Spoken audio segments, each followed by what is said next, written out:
d'être invité dans votre mois de moisson et mission, le mois missionnaire, et c'est un mois de moisson, hein?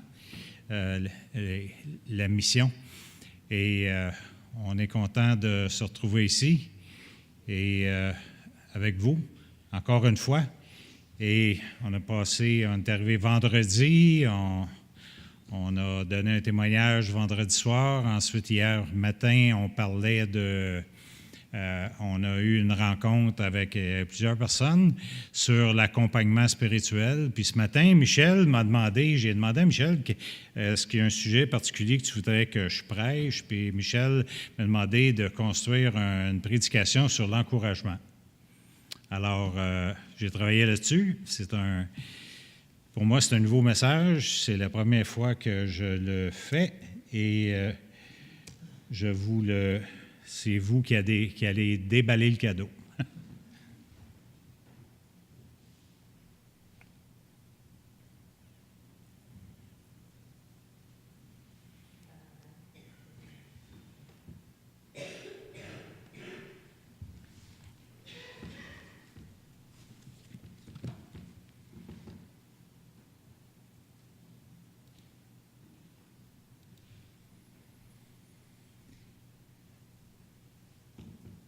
Alors, Gilles, pour changer là-bas, qu'est-ce qu'on va faire? Ah, voilà. Voilà. Voilà la bébelle. Oui. Ça, c'est pour la prochaine. OK. Fait qu'on va marcher avec les deux pour pas que j'aie le torticolis.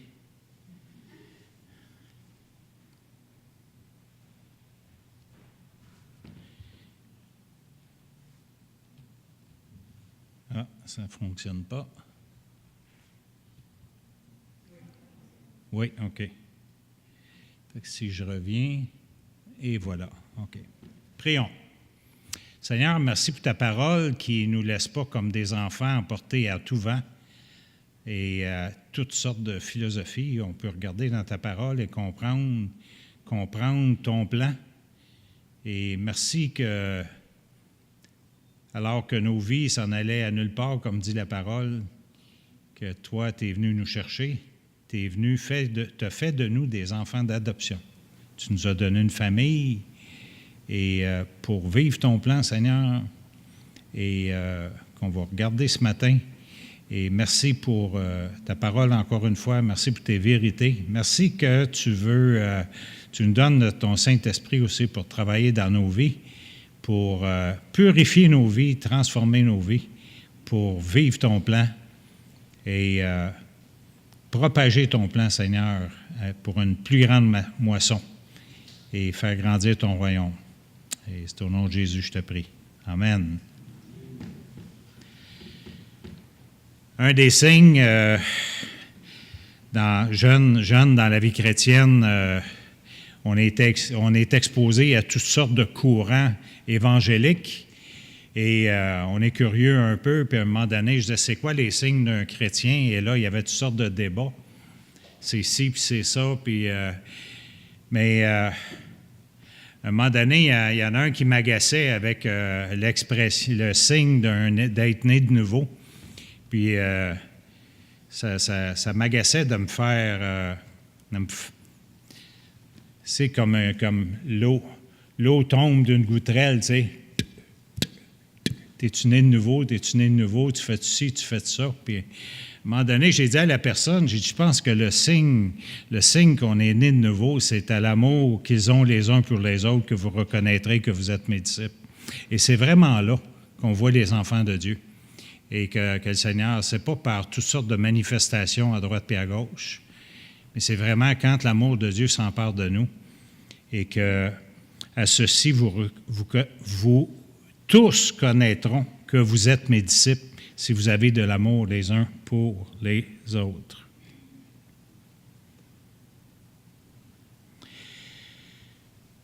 Des relations, c'est pas facile. Quand on parle d'encouragement, l'encouragement implique qu'on est en relation. Et la vie chrétienne, c'est pas pour vivre seul, c'est pas pour vivre seul avec la Bible.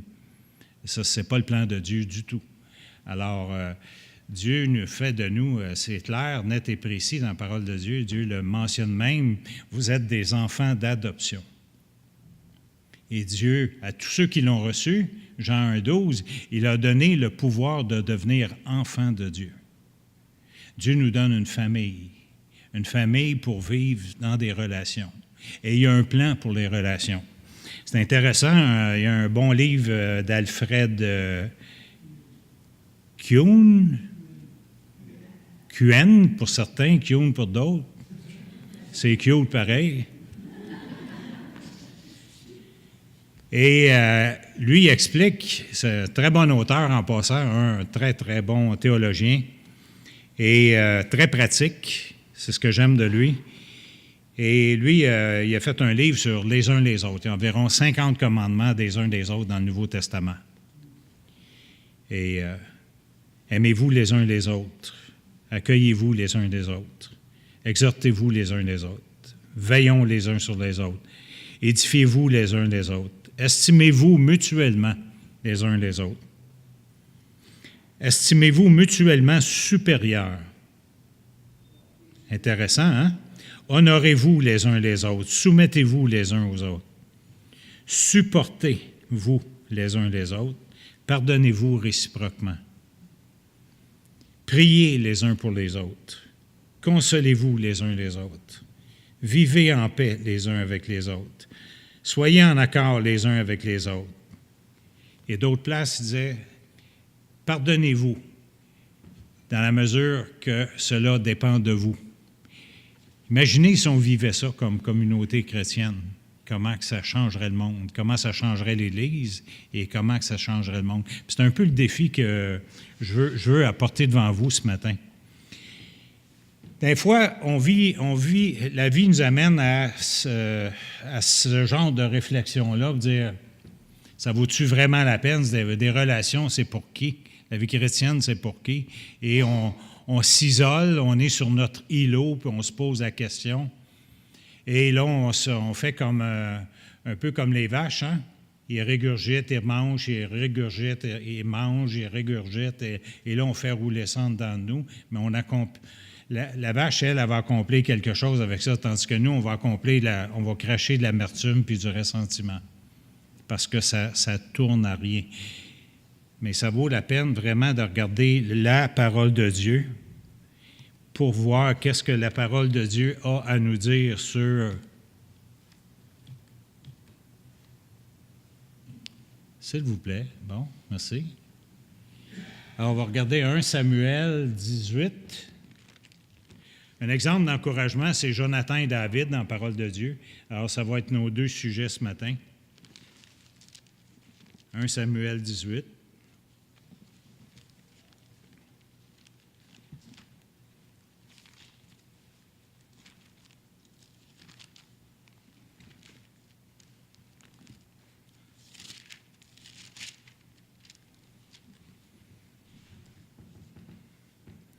À 4.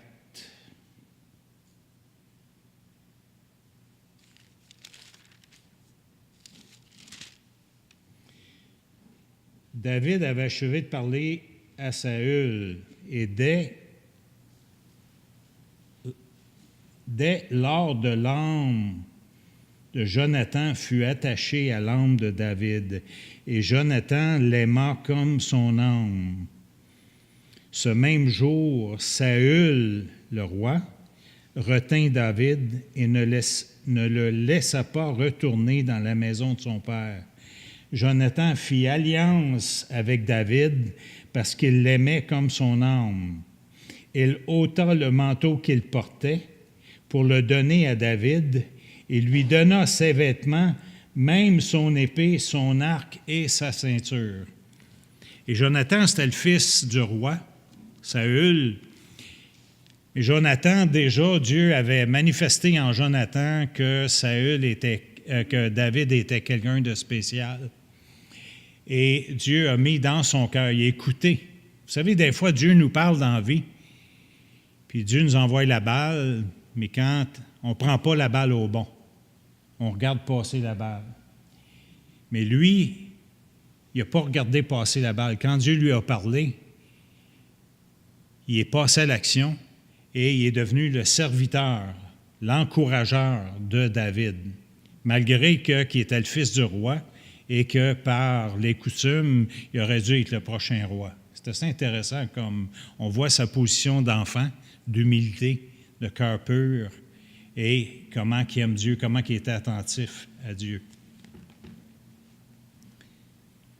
La Bible dit qu'il l'aimait comme son âme, qu'il aimait David comme son âme, et c'était réciproque. C'est parce qu'ils ont appris à se connaître. On ne peut pas aimer quelqu'un du plus profond de notre âme et ne pas la connaître. Une des forces de l'encouragement, c'est connaître. Pour être un bon encourageur, il faut connaître la personne. Alors, moi, je pourrais dire à notre frère, bien, moi, je vais t'encourager. M'encourager à quoi? Je ne le connais pas, il ne me connaît pas, on n'a pas été en relation. Et ça implique qu'on se connaisse.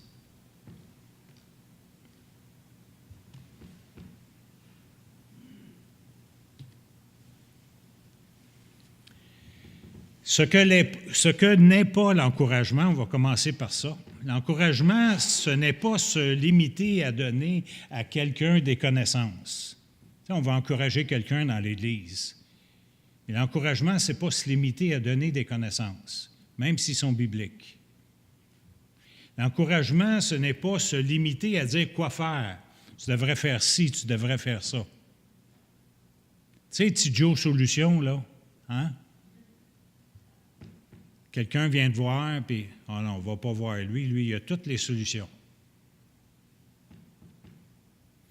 C'est intéressant, Martin, on reste chez Martin et Nancy, puis Martin nous avait conté une anecdote que quelqu'un y avait parlé d'une... Bien, il y avait un problème, puis la personne avait pris le livre, il avait pris la Bible, puis il dit, garde, tout est écrit là-dedans. Mais ça ne l'aidait pas, Martin. Ça ne l'aidait pas à résoudre son problème. Il savait que tout était écrit, il aimait la parole. Fait qu'il a dit à la personne qui l'a encouragé, qui a manqué son encouragement, il dit, moi, je suis mécanicien. Puis il dit, si tu avais un char, puis tu venais me voir, puis je te donnerais le livre d'instructions, je dirais, tout est écrit là-dedans. Qu'est-ce que tu ferais? Puis il dit, c'est ça que tu fais avec moi. Voyez-vous, c'est pas juste se limiter à dire quoi faire, c'est pas juste se limiter à donner des connaissances. Ce n'est pas non plus prendre autorité sur la personne. Jonathan, il n'a pas pris autorité sur David. C'est plutôt servir.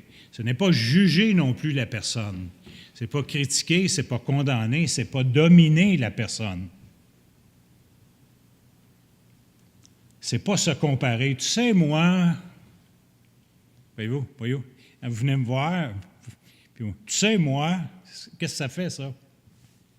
Il y en a un qui s'élève. Ce n'est pas de l'encouragement, ça, c'est de la comparaison. C'est donner un effet de comparaison. Tu sais, moi. Ou bien non, moi je ferais, voici ce que moi je ferais. Encore une fois, ça nous met dans un rang, ça met l'autre dans un rang.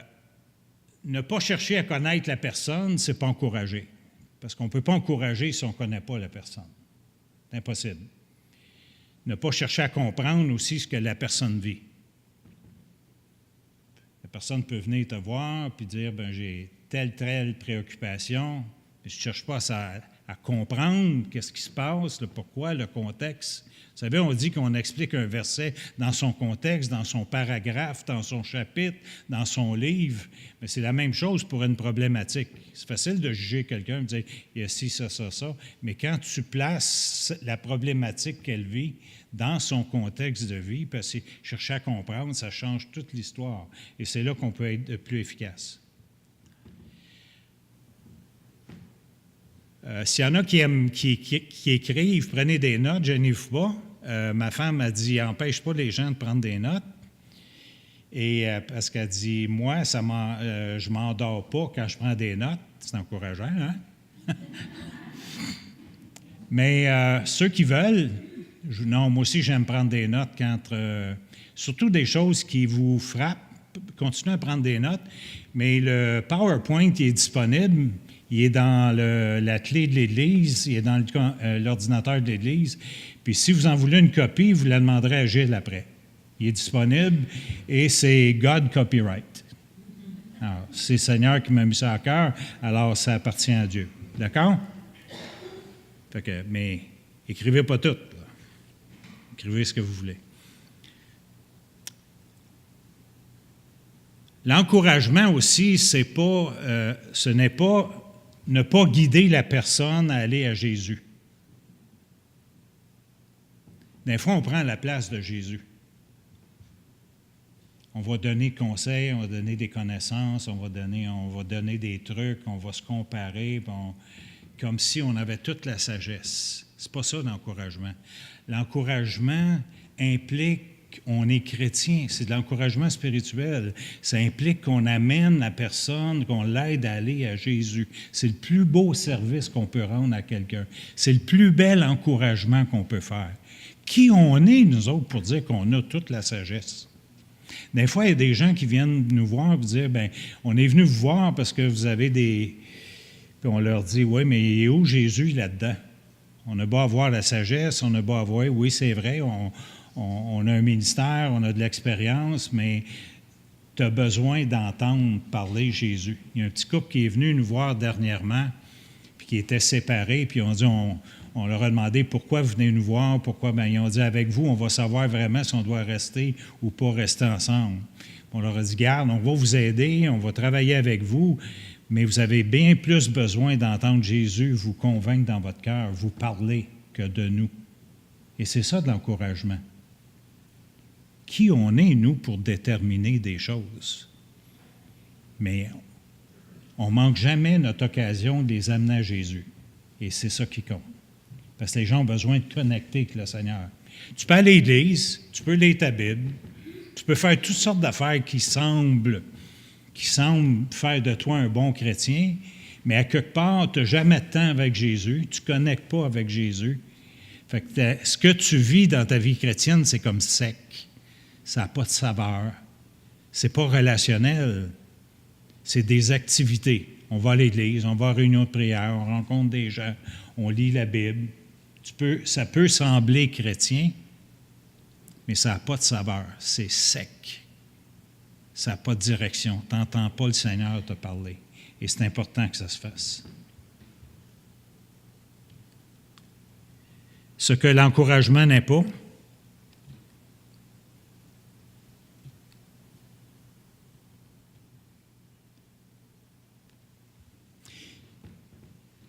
chez nous, j'ai un document qui parle du contexte de la famille, l'éducation des enfants. C'est rattaché à ce que vous avez lu ce matin dans Deutéronome. Mais on dit que si la personne, ici je le mets pour les enfants comme pour les adultes, mais si la personne est entourée de critiques, elle apprend à blâmer.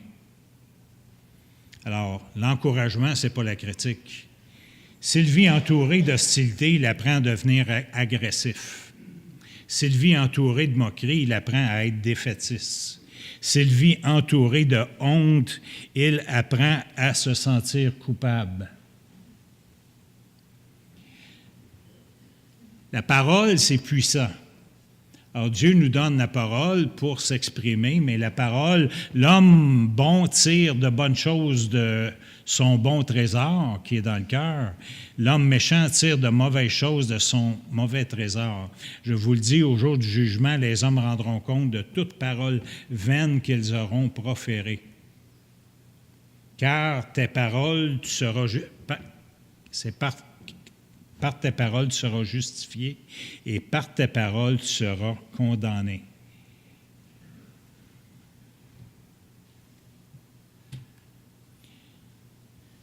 Nous bronchons de plusieurs manières la puissance de la parole. Hein? Si quelqu'un ne bronche point en parole, c'est un homme parfait, capable de tenir son corps en bride. Ça, c'est de la maturité, quand on est capable. Quand quelqu'un vient nous voir, on a la parole facile. On pèse sa pédale à gaz. C'est facile de parler. Mais la maturité, c'est d'écouter, d'être capable d'écouter. Pensez-y comme il faut. Quelqu'un vient vous voir, il a à peine ouvert la bouche de son problème, puis tu es déjà en train d'y donner une solution. Il faut être arrogant drôlement pour faire ça.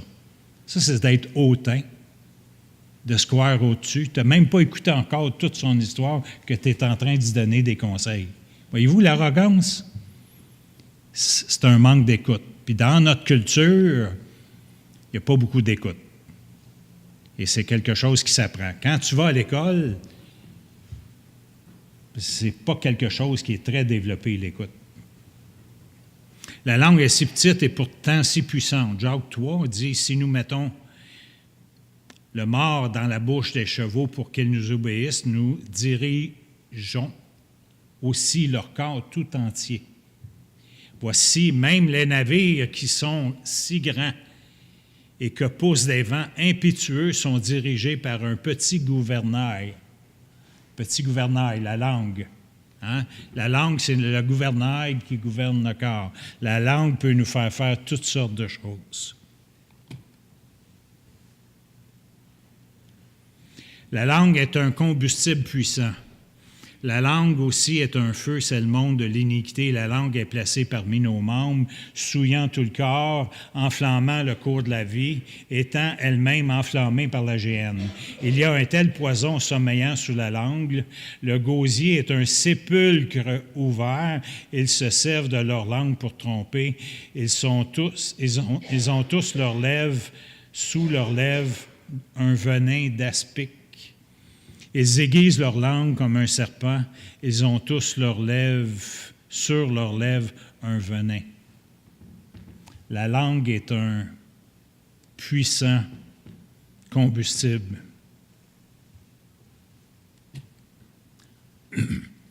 La langue peut être un double standard. Toutes les espèces de bêtes et d'oiseaux, de reptiles, d'animaux ont été domptés par la nature humaine, mais la langue, aucun homme ne peut la dompter. C'est un mal qu'on ne peut réprimer. Elle est pleine d'un venin mortel. Par elle, nous bénissons le Seigneur, notre Père. Par elle, nous maudissons les hommes faits à l'image de Dieu. De la même bouche sortent la bénédiction et la malédiction. Il ne faut pas, mes frères, qu'il en soit ainsi. La source fait-elle jaillir par la même ouverture l'eau douce et l'eau amère? De même, il faut que les serviteurs soient graves, non doubles en parole, non adonnés à beaucoup de vin, non avides d'un gain honteux, gardant le mystère de la foi dans une conscience pure. Pas double en parole. Saül, lui, 1 Samuel 15, Saül, c'était le roi, Dieu l'avait établi roi. Et lui, c'est un orgueilleux. Le fait d'être nommé roi, ça lui a monté à la tête. Au lieu de descendre dans son cœur, en humilité, ça lui a monté à la tête. C'est un homme qui était insécure, qui n'avait pas la crainte de Dieu, il avait la crainte des hommes. Et ça, vous allez voir le résultat que ça a donné, c'était pas trop bon. Et Saül, c'est le contraire de son fils. C'est intéressant que Dieu a protégé Jonathan d'être contaminé par l'état d'âme de son père. Saül avait un cœur de duplicité, orgueilleux, colérique, débordant de peur et jaloux, à chercher durant toute sa vie à tuer David. Et entre les deux se situait Jonathan que Dieu a choisi pour être l'encouragement de David. Parce que David, dès sa jeunesse, avait une blessure, et c'était la blessure du rejet. Lui, il était un berger, puis ses frères le rejetaient déjà. Et il a grandi avec cette blessure-là, et quand un enfant a une première blessure, cette blessure-là, tout ce qu'elle fait, elle se multiplie et elle grossit comme une loupe durant notre vie.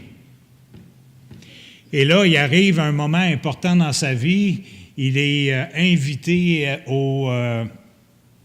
dans la maison du roi, à cause de tout son talent, et aussi à cause de la direction que Dieu donne, à cause de toutes ses capacités, son talent de musicien aussi. Et le roi, lui, dès le début, il commence à développer une jalousie, une compétition avec Jonathan, avec David. Et c'est intéressant parce que Saül, c'est le contraire de l'encouragement, puis Jonathan, c'est l'image de l'encouragement. Et c'est un peu le texte que je veux vous donner avec les qualificatifs, si vous voulez, de ce que n'est pas l'encouragement, puisque ce qu'est l'encouragement. 1 Samuel 15, 10 et 11. L'Éternel adressa la parole à Samuel et lui dit, « Je me repens d'avoir établi Saül comme roi, car il se détourne de moi, il n'observe point mes paroles. » Vous savez, Dieu a un plan pour chacun de nous. Dieu a des projets pour chacun de nous, pas des projets de malheur, des projets de bonheur.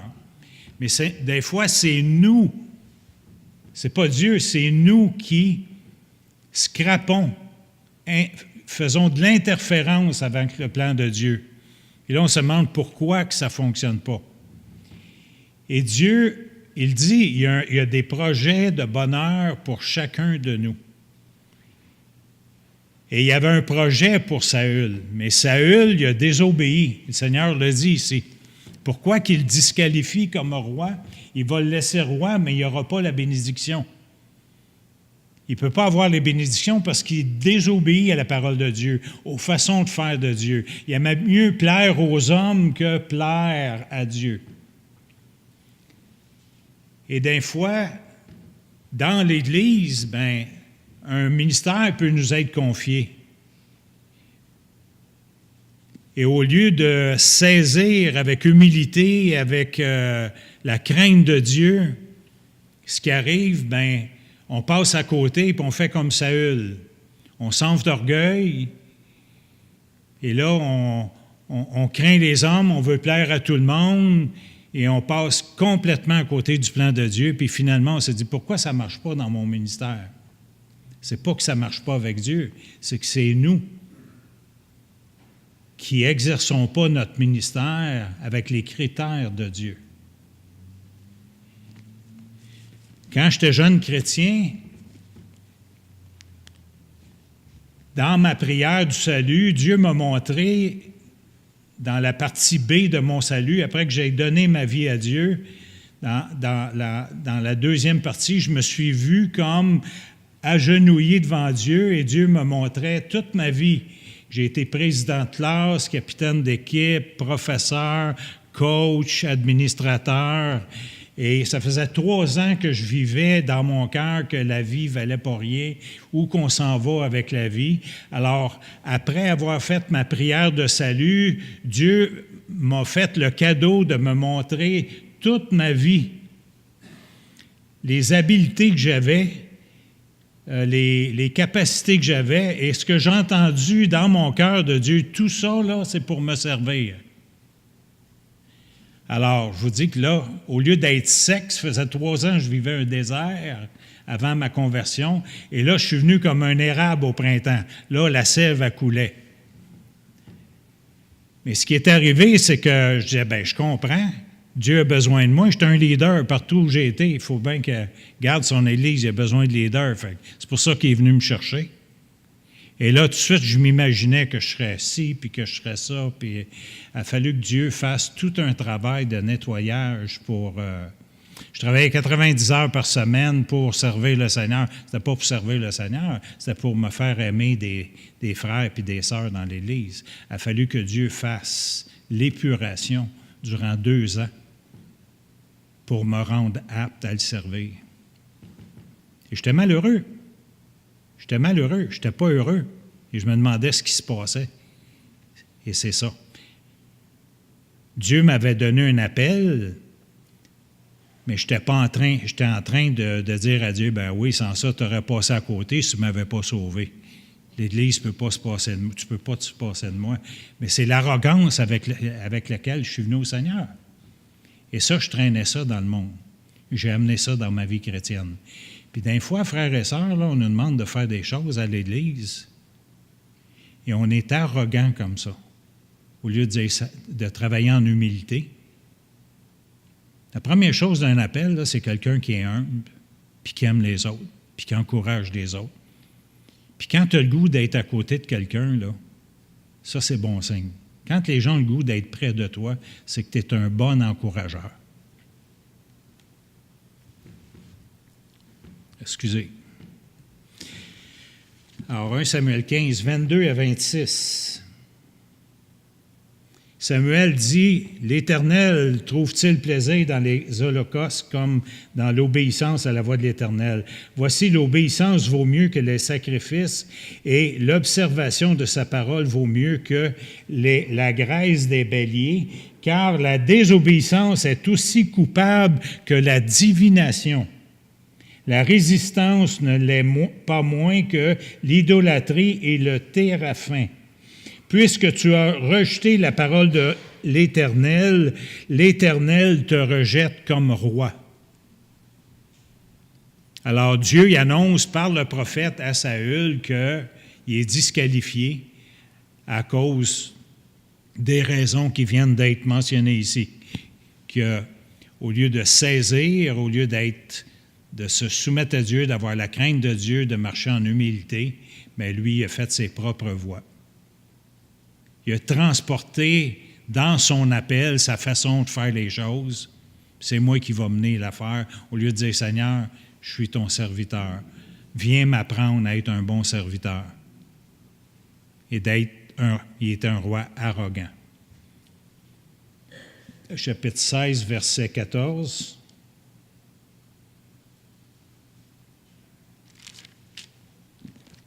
L'Esprit de l'Éternel se retira de Saül, fut agité par un mauvais esprit venant de l'Éternel. Et vous allez dire, comment que ça s'applique ça aujourd'hui quand on nous confie une responsabilité, un ministère dans l'Église, comment ça peut s'appliquer que l'Éternel se retire de nous? Bien, le Nouveau Testament appelle ça « éteindre le Saint-Esprit ». Attrister le Saint-Esprit. Et quand on ne travaille pas dans l'ordre de Dieu, avec humilité, avec amour, avec compréhension, avec la crainte de Dieu, en cherchant le plan de Dieu, en voulant faire nos affaires, en se croyant meilleur d'un fois que les autres, en faisant les choses qui ne sont pas un encourageur, en faisant petit Joe la solution. Vous voyez ce que je veux dire? Hey, je suis dans le ministère à cette heure, parce que vous venez me voir, moi vous dire quoi faire, moi vous pouvoir prêcher, moi pouvoir enseigner, moi pouvoir... C'est ça le danger qui nous guette.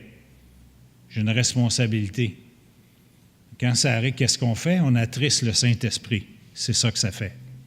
Mais comment se fait qu'il n'y a pas de saveur? Comment se fait que les gens ils s'éloignent de moi? Comment se fait que ce que j'enseigne, ce que je fais, le ministère que je fais n'a pas d'impact sur les gens? Bien, c'est parce qu'on attriste le Saint-Esprit. Pas nous qui faisons le travail, c'est le Saint-Esprit qui fait le travail. Et quand on attriste le Saint-Esprit, bien, il n'y a plus de puissance. Parce que le travail n'est pas en nous, le travail est dans le Saint-Esprit et dans la parole de Dieu, dans la vérité. L'Éternel se repent, Saül a manqué l'opportunité que Dieu lui avait donnée. Puis frères et sœurs, il ne faut pas manquer. Quand Dieu nous appelle à servir, Dieu, ce qu'il veut, c'est un oui, parce qu'il veut qu'on serve les autres, qu'on soit des encourageurs. Servir l'Église, c'est être un encourageur, un Barnabas, être au service des autres. 1 Samuel 18, 5 à 8. David allait, réussissait partout où Saül l'envoyait. Et Saül a commencé à faire des plans pour lui donner du trouble à David. David, il fut mis par Saül à la tête des gens de guerre et il plaisait à tout le peuple et même aux serviteurs. Et là, Saül a développé de la jalousie. Plus il avançait, plus il faisait des plans pour éliminer David, plus Dieu faisait réussir David. Pourquoi? Parce que David avait la crainte de Dieu. Il était soumis à Dieu. C'était le contraire. Saül fut, au verset 8, Saül fut très irrité et cela lui déplut.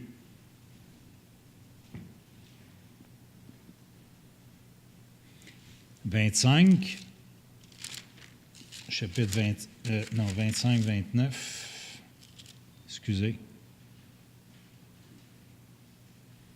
Saül vit et comprit que l'Éternel était avec David. Et Michal, sa fille, aimait David. Saül craignait de plus en plus David, et il fut toute sa vie son ennemi. Et c'est ça, quand on attriste le Saint-Esprit, quand on tombe, quand on essaye de vivre dans nos affaires, dans notre plan, bien, la conséquence, c'est qu'on a une vie sec, plate, qui n'a pas de vie. Qui est comme, on est dans la foule, on est dans l'Église, mais on est isolé et on n'a pas de saveur. Et notre relation avec les autres n'a pas de saveur, même si on est en autorité ou même si Dieu nous a donné un... Alors, ce qui est arrivé à Saül, c'est qu'il avait un cœur orgueilleux. Un cœur orgueilleux... alors, ses gestes, ses paroles... Qu'est-ce qu'il traduisait? Bien, il y avait de l'arrogance, il était hautain, il se comparait à David, il compétitionnait, il était menteur, calomniateur, il se moquait, il avait un esprit de querelle, de rivalité, rapport de force avec David, il faisait des spéculations, il spéculait que David en voulait à lui, puis il était insensible aux autres. Et c'est ça que ça fait quand on attriste le Saint-Esprit. Quand on a un cœur orgueilleux. Un des principaux, je vous mentionne, 3 obstacles majeurs qui nous empêchent d'être un bon encourageur. Le premier, c'est le cœur orgueilleux. Le deuxième,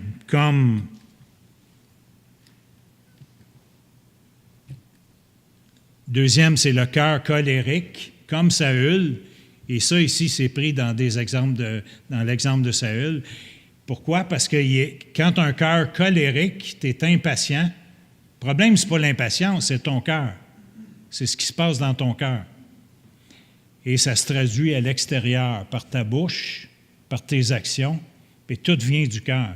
Se compare, rivalité, querelle, domine, il était vindicatif, il voulait écraser David, parole cinglante envers David, parole cruelle, il était rebelle à Dieu, et parole de malédiction qu'il a prononcée contre David. Et le troisième, c'est un cœur insécure. David, il voulait plaire, il avait la manie, et c'est un caméléon, il avait la manie de plaire aux hommes, plus que plaire à Dieu. Et quand on fait du ministère, c'est une chose qu'il faut apprendre quand Dieu nous appelle. Dieu a des projets là, pour tout le monde. Quand on est sauvé, la parole dit qu'on est sauvé par la grâce et pour faire les œuvres que Dieu a préparées d'avance. Et Dieu dit, pour chacun de vous, j'ai un projet, pas un projet de malheur, un projet de bonheur. Alors Dieu, il y a un appel pour chacun de nous. Mais ton cœur, il est où exactement? Si tu as un cœur insécure, bien voici ce qui va arriver. Un cœur insécure, un enfant qui est insécure, c'est quoi qu'il fait? Il va mentir. Le problème, ce n'est pas le mensonge, c'est son cœur qui est insécure, qu'il y a de quoi qui l'accable. Alors, quand même qu'on essaierait d'y couper la langue pour pas compte de mensonge, ça ne réglera pas le problème. Il faut aller dans son cœur. Quelqu'un qui est insécure, comme Saül, ou dans son ministère, bien, c'est quelqu'un qui va faire des menaces, qui va imaginer, qui va faire des spéculations. Il va prêter des fausses intentions aux autres. Il va murmurer. Il va avoir des paroles genre caméléon pour plaire aux autres. Il va manipuler, il va avoir des paroles flatteuses, il va faire des exagérations. Et pour ceux qui veulent, les textes sont marqués là pour donner des exemples. Jonathan, par contre, il avait un cœur d'enfant. On regarde dans 1 Samuel 19. Jonathan, fils de Saül, avait une grande affection pour David et il informa David et lui dit « Seul mon père cherche à te faire mourir. Sois donc sur tes gardes demain. » Alors on voit que David, qui est un ange courageur, lui, et qui a la crainte de Dieu, il cherche l'esprit de vérité. Alors il veut parler à David avec vérité. Alors il dit à David, « Je le vois, mon père veut te tuer, alors moi je vais prendre soin de toi. » Il dit ici. Il en informa. Alors, il ne détourne pas la vérité, il ne cherche pas à plaire à son père non plus, il cherche à plaire à Dieu. Il dit, sois donc sur tes gardes demain matin, reste dans un lieu retiré et cache-toi. Je sortirai, je me tiendrai à côté de mon père dans le champ où tu seras. Je parlerai de toi à mon père. Je ferai ce qu'il dira. Et je te rapporterai, je te le rapporterai. Jonathan parla favorablement à David, de David à Saül. Il sait que son père haït David, puis il prend le risque. C'est ça un encourageur, quelqu'un qui marche avec le Seigneur, il comprend le plan de Dieu, il est capable de saisir le plan de Dieu. Alors lui, il savait que Dieu avait un plan pour David. Alors il a parlé favorablement à son père de David, même s'il savait que son père l'haïssait pour le tuer. C'est ça que ça fait quelqu'un qui encourage. C'est comme Barnabas. Barnabas, ça veut dire fils d'encouragement.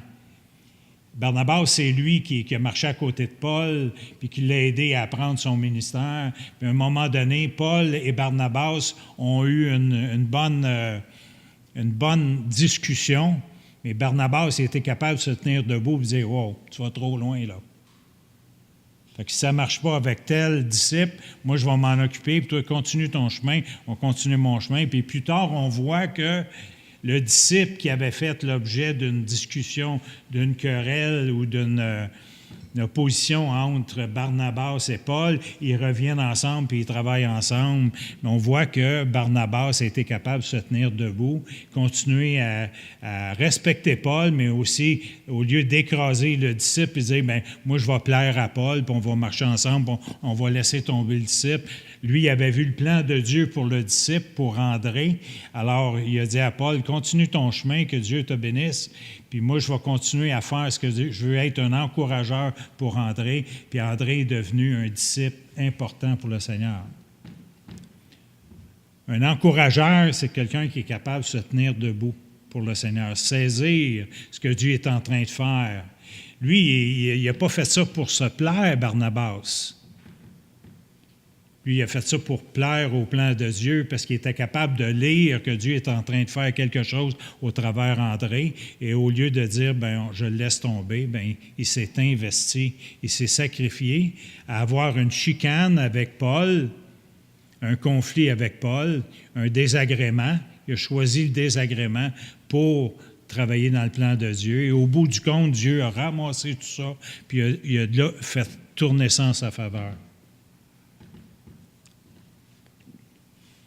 1 Samuel 21 à 17. David s'enfuit près de Rama parce que son père, finalement, on s'aperçoit que son père veut le tuer. Il alla trouver Jonathan et dit, qu'ai-je fait? Quel est mon crime? Quel est mon péché aux yeux de ton père pour qu'il en veuille à ma vie? Jonathan lui répondit, loin de là, tu ne mourras point. Mon père ne fait aucune chose, grande ou petite, sans m'en informer. Pourquoi donc mon père me cacherait-il celle-ci? Il n'en est rien. David dit encore, en jurant, « Ton père sait bien que j'ai trouvé grâce à tes yeux. » Il aura dit que Jonathan ne le sache pas, cela lui ferait de la peine. Mais l'Éternel est vivant et ton âme est vivante. Il n'y a qu'un pas entre moi et la mort. Jonathan dit à David, « Je ferai pour toi ce que tu voudras. » Et David lui répondit, « Voici, c'est demain la nouvelle lune, et je devrais m'asseoir avec le roi pour manger. Laisse-moi aller, et je me cacherai dans les champs jusqu'au soir du 3e jour. Si ton père remarque mon absence, tu diras, David m'a parlé de lui, pour lui laisser faire une course à Bethléem, sa ville, parce qu'il y a pour toute la famille un sacrifice annuel. C'est bien, ton serviteur alors n'a rien à craindre, mais si la colère s'empare de lui, sache que le mal est résolu de sa part. Montre donc ton affection pour ton serviteur, puisque tu as fait ton serviteur une alliance devant l'Éternel. Et s'il y a quelque crime en moi, ôte-moi la vie toi-même, car pourquoi me mènerais-tu jusqu'à ton père? Jonathan dit, loin de toi la pensée que je ne t'informerai pas.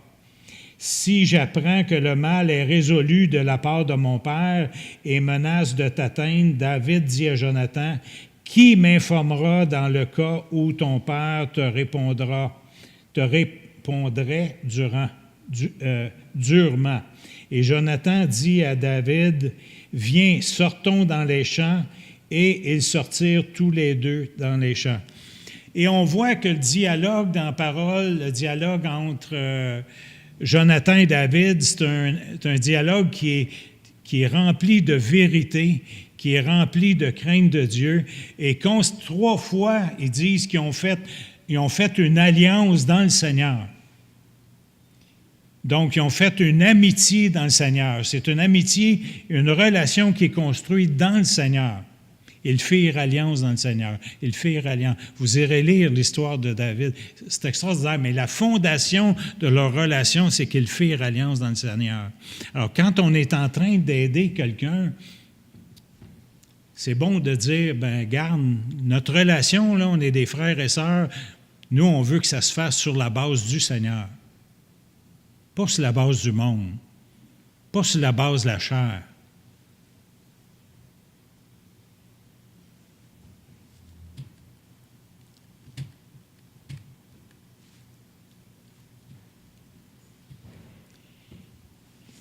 S'il vit entouré de compréhension, il apprend à être patient. S'il vit, ça c'est de l'encouragement. S'il vit entouré de sécurité, il apprend à faire confiance. S'il vit entouré d'encouragement, il apprend à complimenter les autres. S'il vit entouré de vérité, il apprend à être intègre. S'il vit entouré de franchise, il apprend à pardonner. S'il vit entouré du don de soi, il apprend à servir. S'il vit entouré d'acceptation, il apprend à aimer. S'il vit entouré d'aller à Dieu, il grandit dans sa foi. Ça, c'est de l'encouragement.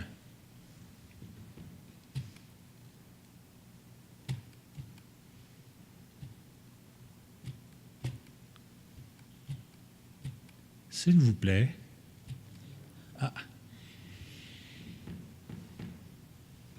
Accompagner pour suivre Jésus. Et c'est ça la clé de l'encouragement. Ce n'est pas pour nous suivre, nous. C'est pour suivre Jésus. Avant que je sois sauvé, il y a un chrétien qui m'a suivi durant 3 ans de temps. 1 an et demi de temps, excusez. 1 an et demi de temps. Et c'est un commerçant, c'est un compétiteur. Puis lui, il a vu que j'avais un cœur pour le Seigneur, puis je m'intéressais aux choses de Dieu, là. Et lui, il s'est mis à m'accompagner. Et quand on est venu au Seigneur, quand il nous a conduits au plan du salut, puis il nous a expliqué que Jésus est venu nous sauver sur la base de la repentance, puis tout, et qu'on s'est réconcilié avec Dieu, la première chose qu'il nous a dit, c'est « Donald, Lorraine, c'est pas moi que vous suivez. Puis je sais qu'on a une belle relation. Puis je sais que tu m'aimes, Donald. Je sais que tu apprécies que je t'ai aidé, même comme compétiteur. Hey, c'est un compétiteur d'un bicycle. Il y avait le magasin de bicycle le plus productif à Montréal, puis il venait m'aider. Je ne comprenais pas qu'il venait m'aider. Et lui, il venait à la pêche avec moi. Il avait plus à cœur mon âme que la compétition de mon magasin. Et lui, ce qu'il a fait avec moi, c'est qu'il m'a accompagné pour m'amener à Jésus. Puis il dit, quand tu vas être chrétien, là, tu vas lire la parole, puis mets Jésus à l'épreuve. Lis sa parole, puis ce que tu lis là, tu dis, Seigneur, c'est-tu vraiment ça que tu veux? Puis fais l'expérience de la parole. Puis tu vois, c'est marqué dans la Bible, la parole sera éprouvée. On peut faire l'expérience de la parole. Et lui, c'est ça. Simon, c'est un encourageur. Simon, il m'a accompagné pour suivre Jésus, pas pour suivre Simon. Puis il dit, un jour, Donald, tu vas voir dans ma vie, tu vas être déçu.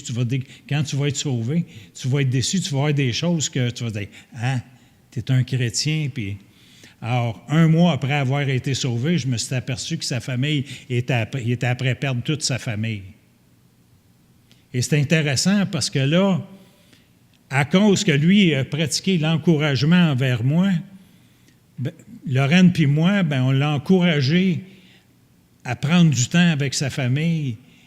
Puis finalement, on l'a encouragé à s'humilier devant sa famille. J'ai dit, as-tu des erreurs que tu as faites? Tu es en train de perdre ta famille? Il dit oui. Fait que moi, là, je ne l'avais pas jugé. Il ne m'avait pas jugé, ce gars-là. Fait que j'ai retourné ce qu'il nous avait donné, Lorraine puis moi. Puis j'ai dit, as-tu des choses que tu as faites de pas correct avec ta famille? Parce que tu me dis que tu es en train de perdre ta famille. Il dit, oui, il y a telle affaire. Puis je voyais qu'il y avait un cœur humble, puis un cœur... Fait qu'il dit, qu'est-ce que tu ferais à ma place? Je dis, moi, écoute, je suis un jeune chrétien, là, mais je pense que tu devrais appeler un souper de famille. Puis demande à ta femme, tes 2 enfants d'être là. Puis dis-leur, tu veux leur parler. Puis tout ce que tu as à faire, là, c'est leur de dire ce que tu crois que tu as fait de pas correct. Puis demande-leur pardon. Puis dis-leur que dorénavant, toi, ton leadership, là, c'est de t'assurer que les choses se font selon Dieu dans la famille. Mais pour les erreurs que tu as faites, d'avoir travaillé comme un fou, 90 heures par semaine, puis des trucs comme ça, d'avoir négligé ta femme pour le commerce ou pour le ministère, ou dis-leur que confesse, sois humble. Il l'a fait, puis il a gagné sa famille. Alors, de l'encourageur, qu'est-ce que ça fait quand lui m'avait encouragé? Et nous, moi, c'est contagieux l'encouragement. Alors, je suis devenu pour lui un encourageur, au lieu de le juger, au lieu de lui dire quoi faire. Puis je l'ai amené à Jésus aussi. J'ai dit, tu me dis de faire confiance à Jésus. J'ai renvoyé ses paroles. Et c'est ça que ça fait, l'encouragement. Ça fait des petits. C'est construit.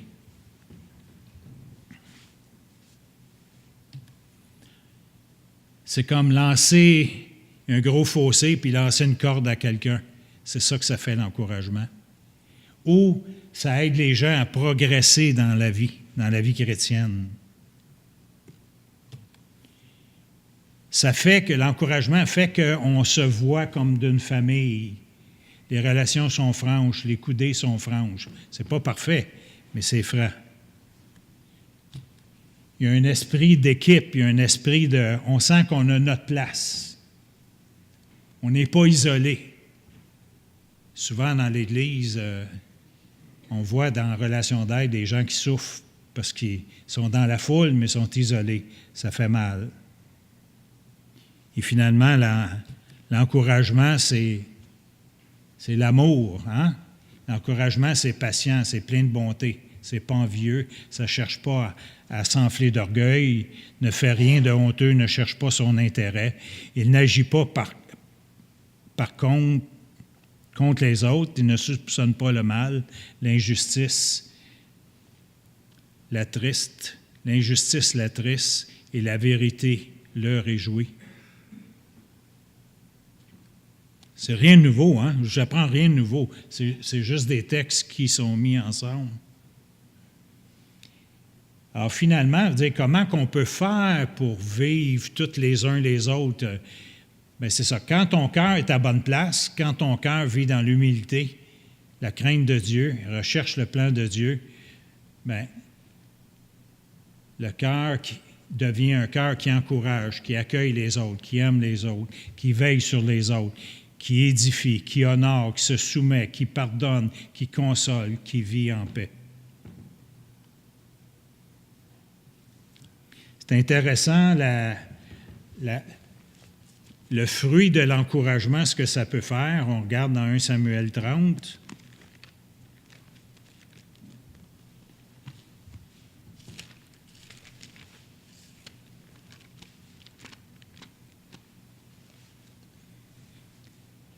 J'arrive à ma conclusion.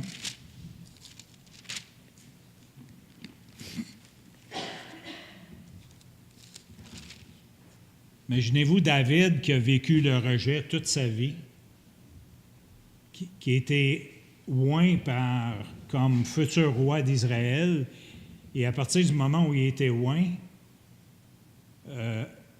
Saül a tout fait pour le tuer, pour le démolir. Il a fait des pièges, des stratégies pour le faire prendre. Fait que imaginez la blessure du rejet. Là, quand on regarde tous les rejets que David a vécu, là, c'est comme une pomme. Là. À chaque fois qu'il vit un rejet, là, la pomme elle tombe à terre, puis ça fait une poque. Puis une autre poque, puis une autre poque, puis une autre poque. Puis arrive à la fin de ses jours, puis il est parti en mission pour faire une autre guerre parce que c'est un général d'armée très victorieux. Dieu l'a rendu victorieux. Lorsque David arriva le 3e jour à Tzilag avec les gens, les Amélécites avaient fait une invasion dans le Midi à Tzilag. Ils avaient détruit et brûlé Tzilag après avoir fait prisonniers les femmes et tous ceux qui s'y trouvaient.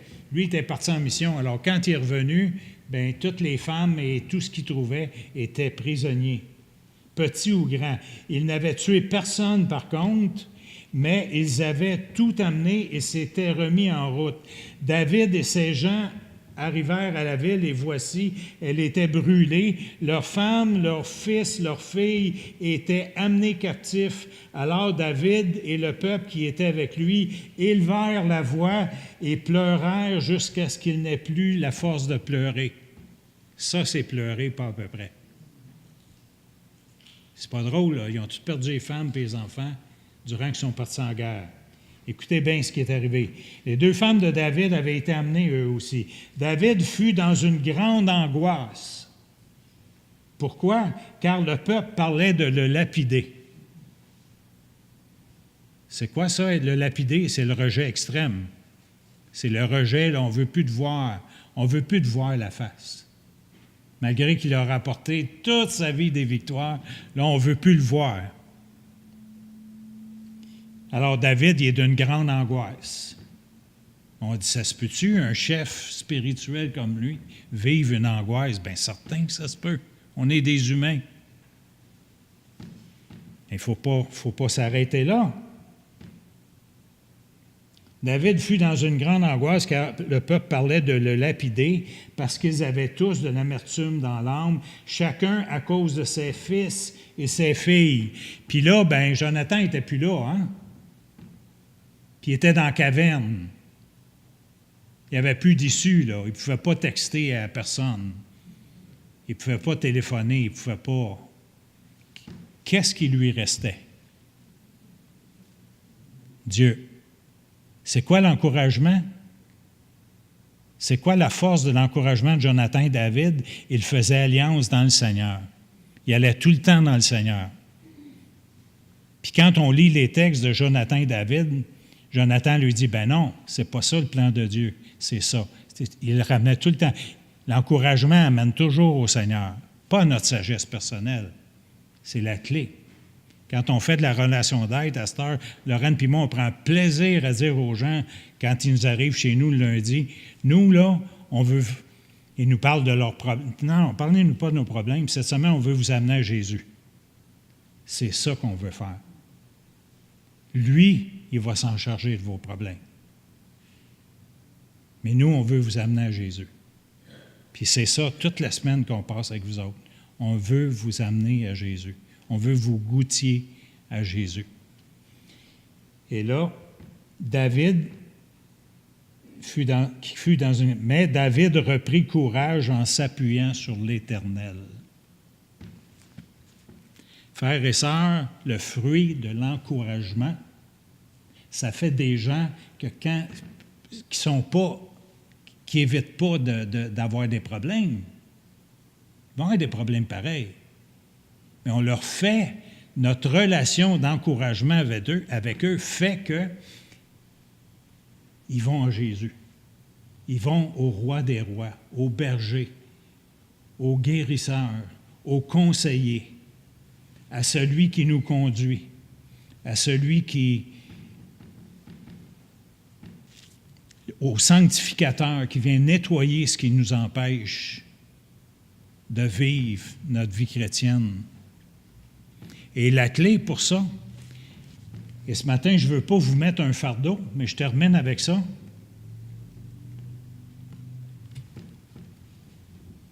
C'est soit qu'on est un encourageur ou soit qu'on est un obstacle. Il n'y a pas de juste milieu. Le plan de Dieu dans l'Église, c'est qu'on soit un encourageur. Et je ne veux pas vous dire, je ne veux pas vous mettre un fardeau pour dire il faut. Je vous apporte une parole. Je veux vous amener à Jésus un matin. Oui, je vous ai amené des paroles de vérité qui sont dans la parole de Dieu. Et oui, c'est des choses qu'il faut faire, mais je ne veux pas terminer le message en disant il faut. Parce que là, vous allez partir avec un backsack pesant sur le dos. Ce que je peux vous dire, c'est qu'en vous disant est-ce que je suis un encourageur ou je suis un obstacle, il n'y a pas de milieu. On ne peut pas être indifférent dans l'Église, avoir un style de vie individuel. Ça n'existe pas. C'est un ou l'autre. C'est soit que tu es un encourageur ou tu es un obstacle à l'encouragement par ton style de vie. Si tu es un obstacle à l'encouragement, dans les choses qu'on a énumérées aujourd'hui, ce que c'est pas, puis ce que c'est, allez à Jésus, puis dire, Jésus, d'où ça vient ça? Qu'est-ce qui m'empêche? Le problème, ce n'est pas qu'on est un obstacle ou qu'on n'est pas un encourageur, parce que ça serait trop dur à prendre. Vous voudriez juste partir tout de suite puis dire, ça n'a pas d'allure, comment qu'on fait ça? Puis je ne veux pas vous faire un hit and run un matin. Je veux juste vous dire que vous amenez ça à Jésus, vous dites, comment se fait Jésus que tel aspect de l'encouragement, je ne l'ai pas? Comment se fait mes relations n'ont pas de saveur? Demandez à Jésus. Allez en prière. Demandez-le. Jésus dit, venez à moi, vous qui êtes chargés et fatigués, je vous donnerai du repos. Recevez mon instruction. Et le problème, souvent, c'est qu'on entend un message comme ça, on entend des vérités, on sait ce qu'il faut faire, mais là, on est pris avec, on ne sait pas quoi faire. Amenez-le à Jésus. Moi, j'ai fait mon travail de vous exposer les Écritures, de vous regarder si c'est beau, toute la puissance de l'encouragement. Puis ça, c'est le plan de Dieu. C'est mon travail. Mais le reste, c'est le travail du Saint-Esprit, c'est votre responsabilité. Peut-être ce soir, peut-être cette semaine, puis d'aller à Jésus et dire, tu peux-tu me montrer des choses qui feraient de moi un meilleur encourageur? Qu'est-ce qui m'empêche? Puis ça, c'est dans votre cœur. Et ce que Jésus va vous montrer, les empêchements, vous les confessez. Puis dire, Saint-Esprit, viens m'aider à changer ça, cette affaire-là. Vous allez voir la différence. Et là, il y a un travail qui va commencer. Mais elle n'est pas... Si vous sentez qu'il y a des obstacles dans votre vie à l'encouragement, je ne vous dirais pas, apportez ça au pied de la croix, puis après ça, allez-vous-en. Ça, c'est un hit and run. Jésus dit, il ne dit pas, amenez ça au pied de la croix, puis allez-vous-en. Il dit, venez à moi, vous qui êtes chargés. Amène-la à la croix, puis embarque à la croix avec Jésus. Il dit, venez à moi, venez. Et l'idée, c'est d'être à la croix avec Jésus. Puis lui, il veut nous prendre avec lui pour qu'on prenne part à son ministère. Puis il veut nous libérer. Puis souvent, ce n'est pas parce qu'on ne fait pas ça. Le problème, ce n'est pas qu'on ne fait pas ça. Le problème, c'est le pourquoi, d'où ça vient qu'on ne le fait pas. Puis la réponse va se trouver dans votre temps que vous allez prendre avec Jésus. Prions. Seigneur, merci pour ta parole, merci pour ton plan qui est si beau, si pur, si clair aussi. Et Seigneur, dans cette liste, moi-même, j'ai des manquements et Seigneur, on veut prendre ce temps avec toi pour que tu nous montres dans nos cœurs d'où viennent ces obstacles.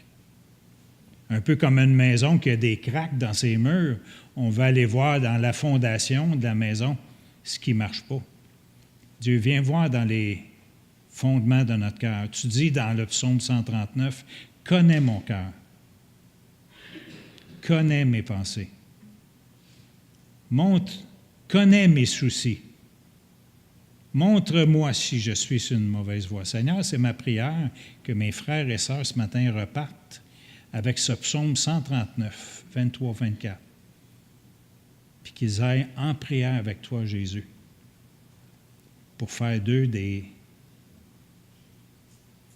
disciples qui reflètent l'encouragement, qui reflètent ton plan, Seigneur, pour goûter à cette bénédiction, pour goûter à cette délivrance et d'être une bénédiction les uns pour les autres. Au nom de Jésus. Amen.